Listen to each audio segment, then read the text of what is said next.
شهر رمضان الذي أنزل فيه القرآن هدى للناس وبينات من الهدى والفرقان. روزوں کا مہینہ رمضان کا مہینہ ہے جس میں قرآن اول نازل ہوا جو لوگوں کا رہنما ہے اور جس میں ہدایت کی کھلی نشانیاں ہیں اور جو حق و باطل کو الگ الگ کرنے والا ہے.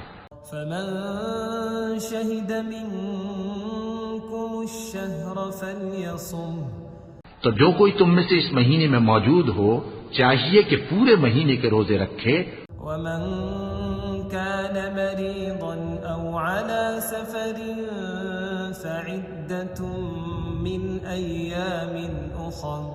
اور جو بیمار ہو یا سفر میں ہو تو دوسرے دنوں میں روزے رکھ کر ان کا شمار پورا کر لے. يريد الله بكم اليسر ولا يريد بكم العسر ولتكملوا العدة ولتكبروا الله على ما هداكم وَلَعَلَّكُمْ تَشْكُرُونَ.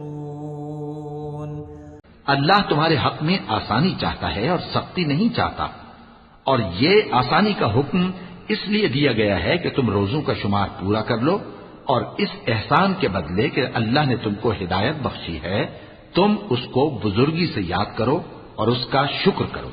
وَإِذَا سَأَلَكَ عِبَادِي عَنِّي فَإِنِّي قَرِيبٌ أُجِيبُ دَعْوَةَ الدَّاعِ إِذَا دَعَانِ فَلْيَسْتَجِيبُوا لِي وَلْيُؤْمِنُوا بِي لَعَلَّهُمْ يَرْشُدُونَ.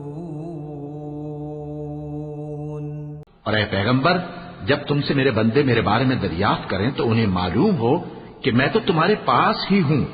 جب کوئی پکارنے والا مجھے پکارتا ہے تو میں اس کی دعا قبول کرتا ہوں. تو ان کو چاہیے کہ میرے حکموں کو مانیں اور مجھ پر ایمان رکھیں تاکہ نیک رستہ پائیں.